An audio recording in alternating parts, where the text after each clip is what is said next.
Sorry for the interruption. Let's proceed. So you want us to proceed by jeep, the head of the army said. Oh, yes, the BFG said, but you must all be very, very hushy quiet. No roaring of motors, no shouting, no mucking about, no piggery jokery. The BFG, with Sophie still in his ear, trotted forward, and the jeeps followed close behind. Suddenly, the most dreadful rumbling noise was heard by everyone. The head of the army went pea-green in the face. Those are guns, he cried. There is a battle raging somewhere up ahead of us. Turn back, the lot of you. Let's get out of here. Oh, pig swivel, the BFG said. Those noises is not guns. Of course they're guns, shouted the head of the army. I'm a military man, and I know a gun when I hear one. Turn back. Oh, those is just the giants snortling in their sleep, the BFG said. I is a giant myself, and I know a giant snortle when I is hearing one. Are you quite sure? The army man said anxiously. Oh, positive, the BFG said. Well, proceed cautiously, the army man said. They all moved on. Then they saw them. Even at a distance, they were enough to scare the daylights out of the soldiers. But when they got close and saw what the giants really looked like, they began to sweat with fear. 9 fearsome, scary, half-naked, 50-feet-long brutes laid sprawl over the ground in various grotesque attitudes of sleep. And the sound of their snoring was indeed like gunfire in a battle.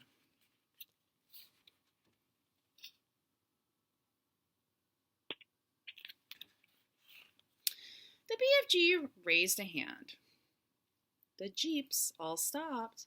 The soldiers got out. What happens if one of them wakes up? Whispered the head of the army, his knees knocking together from fear. If any one of them is waking up, he will gobble you down before you can say Jack Jive, the BFG answered, grinning hugely. Me is the only one what won't be gobbled up because giants is never eating giants. Me and Sophie is the only safe ones because I is hiding her if that happens. The head of the army took several paces to the rear. So did the head of the Air Force. They climbed rather quickly back into their jeep, ready to make a fast getaway if necessary. Go forward, men, the head of the army said. Go forward and do your duty bravely. The soldiers crept forward with their ropes and chains. All of them were trembling mightily. None dared speak a word. The BFG, with Sophie now sitting on the palm of his hand, stood nearby watching the operation. To give the soldiers their due, they were extremely courageous. There were 6 well-trained, efficient men working on each giant, and within 10 minutes, 8 out of the 9 giants had been trussed up like chickens and were still snoring contently. The 9th, who happened to be the flesh lump eater, was causing trouble for the soldiers because he was lying with his right arm tucked underneath his enormous body. It was impossible to tie his wrists and arms together without first getting that arm out from underneath him. Very, very cautiously, the 6 soldiers who were working on the flesh lump eater began to pull at the huge arm, trying to release it. The flesh lump eater opened his tiny, piggy, black eyes. Which of you foul pestes is wiggling my arm? He bellowed. Is that you, you rotsome man-hugger? Suddenly, he saw the soldiers. In a flash, he was sitting up. He looked around. He saw more soldiers. With a roar, he leapt to his feet. The soldiers, petrified with fear, froze where they were. They had no weapons with them. The head of the army put his jeep into reverse. Human beings! The flesh lump eater yelled. What is all you flesh-bunking, rotsome, half-baked beans doing in our country? He made a grab at the soldier and swept him up with his hand.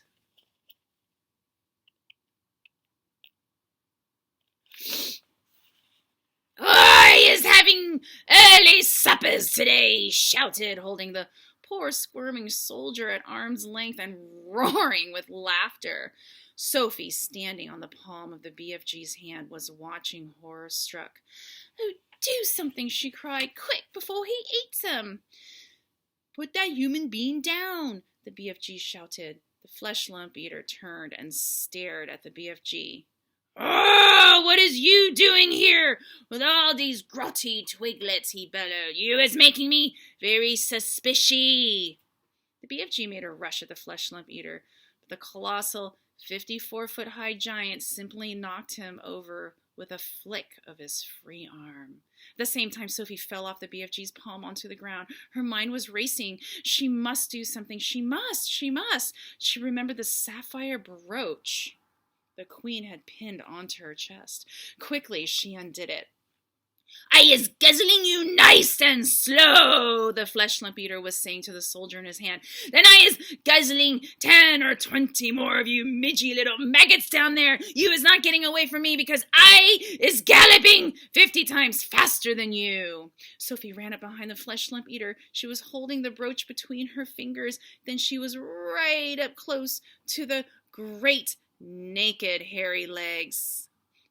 And when she was there, she rammed the 3-inch long pin of her brooch as hard as she could into the flesh lump eater's right ankle, and it went deep into the flesh and stayed there.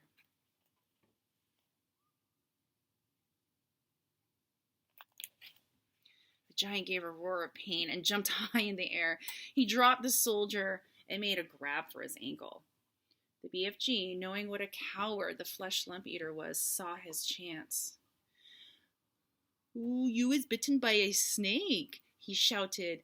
I seed it biting you. It was a fright from poisonous viper. It is a dreadly, dangerous windscreen viper." So do you get the joke, right? It was really a pin, but the BFG said it was a snake.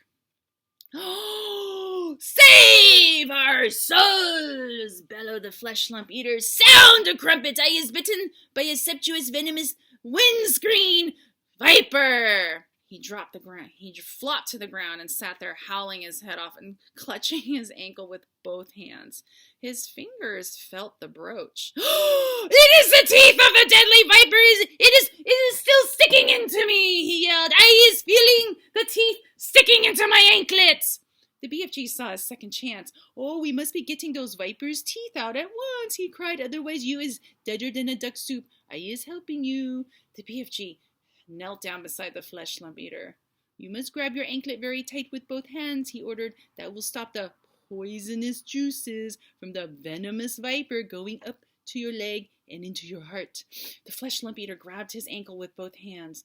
"Oh, now close your eyes and grittle your teeth and look up to heaven and say your prayers while I is taking out the teeth of the venomous viper," the BFG said. The terrified flesh lump eater did exactly as he was told. The BFG signaled for some rope.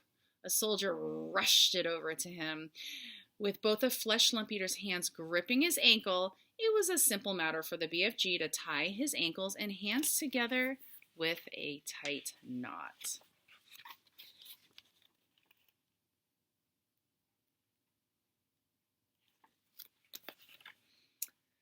"Oh, I is pulling out the frightsome viper's teeth," the BFG said as he pulled the knot tight. "Oh, do it quickly!" shouted the flesh lump eater, "before I is pizened to death." "Oh, there we is," said the BFG, standing up. "You can look now." When the flesh lump eater saw that he was trussed up like a turkey, he gave a yell so loud that the heavens trembled. He rolled and he wriggled, he fought and he figgled, he squirmed and he squiggled, but there was not a thing he could do. "Well done you," Sophie cried. "Whoa, well done you," said the BFG, smiling down at the little girl. You is saving all of our lives." "Oh, will you please get that brooch back for me?" Sophie said. "It belongs to the queen." The BFG pulled the beautiful brooch out of the flesh lump eater's ankle. The flesh lump eater howled. The BFG wiped the pin and handed it back to Sophie. Curiously, not one of the other 8 snoring giants had woken up during this schmozzle. Well, when you is only sleeping 1 or 2 hours a day, you is sleeping extra doubly deep, the BFG explained. The heads of the Army and the Air Force drove forward once again to their jeep. Her Majesty will be very pleased with me, the head of the Army said. I shall probably get to metal. What's the next move? Now you is all driving over to my cave to load up my bottles of dreams, the BFG said. We can't waste time with that rubbish, the Army General said. Oh, it is the Queen's order, Sophie said. She was now back on the BFG's hand. So the 9 jeeps drove across the BFG's cave, and the great dream loading operation began. There were 50,000 jars in all to be loaded up, and more than 5,000 to each jeep, and it took over an hour to finish the job. While the soldiers were loading the dreams, the BFG and Sophie disappeared over the mountains on a mysterious errand. When they came back, the BFG had a sack the size of a small house slung over his shoulder. What's that you've got in there? The head of the army demanded to know. Oh, curiosity is killing the rat, the BFG said, and he turned away from the silly man. When he was sure that all his precious dreams had been safely loaded onto the jeeps, the BFG said, Now we is driving back to the belly boppers and picking up the frightful giants. The jeeps drove back to the helicopters. The 50,000 dreams were carried carefully, jar by jar, onto the helicopters. The soldiers climbed back on board, but the BFG and Sophie stayed on the ground. Then they all returned to where the 9 giants were lying. It was a fine sight to see them, those great air machines hovering over the trussed-up giants. It was an even finer sight to see the giants being woken up by the terrific thundering of the engines overhead. And the finest sight of all was to observe those 9 hideous brutes squirming and twisting about on the ground like a mass of mighty snakes as they tried to free themselves from the ropes and chains.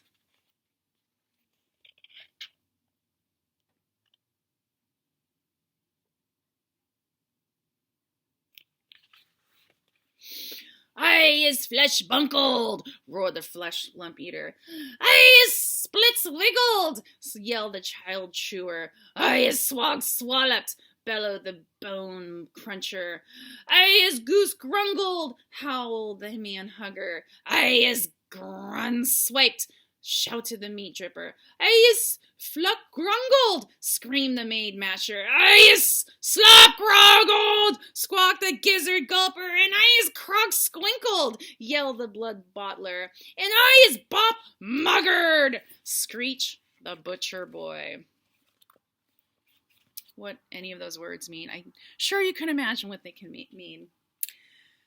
The nine giant carrying helicopters each chose a separate giant and hovered directly over him. Very strong steel hawsers with hooks at the end of them were lowered from the front and rear of each helicopter.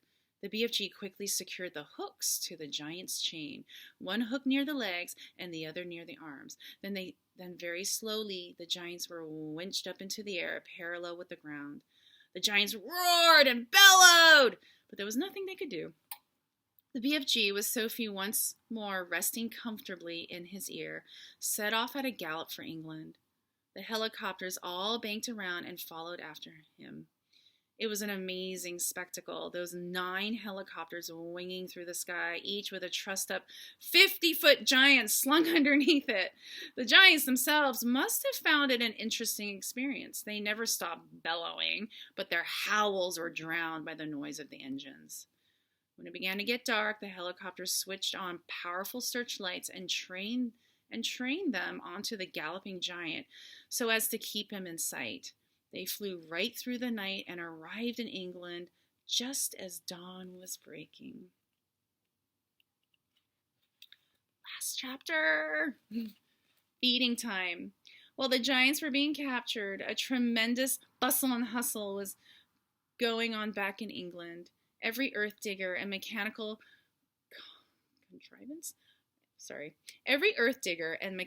contrivance in the country had been mobilized to dig the colossal hole in which the 9 giants were to be permanently imprisoned. 10,000 men and women and 10,000 machines worked ceaselessly through the night under powerful arc lights, and the massive task was completed only just in time. The hole itself was about twice the size of a football field and 500 feet deep.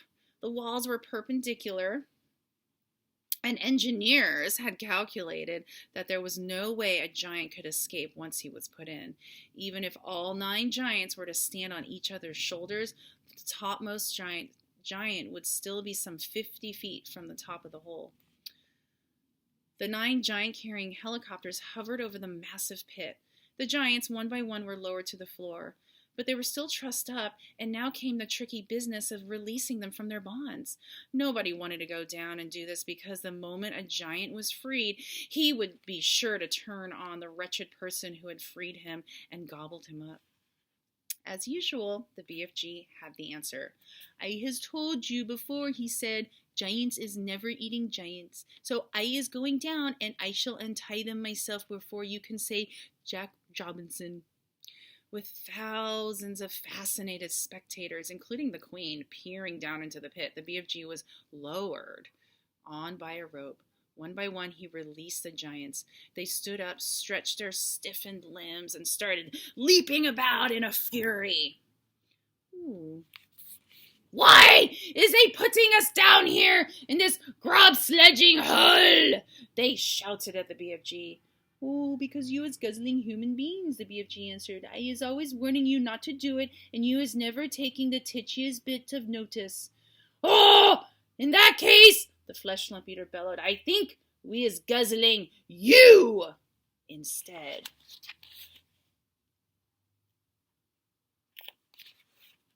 The BFG grabbed the dangling rope and was hoisted out of the pit just in time. The great bulging sack he had brought back with him from giant country lay at the top of the pit. "What's in there?" the Queen asked him. The BFG put his arm into the sack and pulled out a gigantic black and white striped object the size of a man. "Ooh, Snozcumbers," he cried. "This is the repulsant Snozcumber, Magister, and that is all we are going to give these disgustive giants from now on." "Oh, may I taste it?" the Queen asked. "Oh, don't, Magister, don't," cried the BFG. "It is tasting of trog's filth and pig squiggle." And with that, he tossed a Snozcumber down at the giants below. "Oh, there's your supper," he shouted. "Have a munch on that." He fished out more Snozcumbers from the sack and threw them down. The giants below howled and cursed. The BFG laughed. "It serves them right, left, and center," he said. "Well, what will we feed them on when the Snozcumbers are all used up?" the Queen asked him.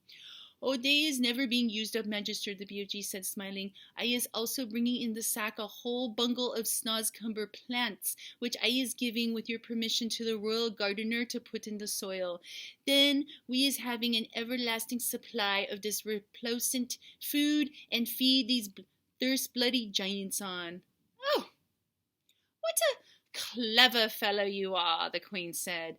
"You are not very well educated, but you are really nobody's fool. I can see that." The end.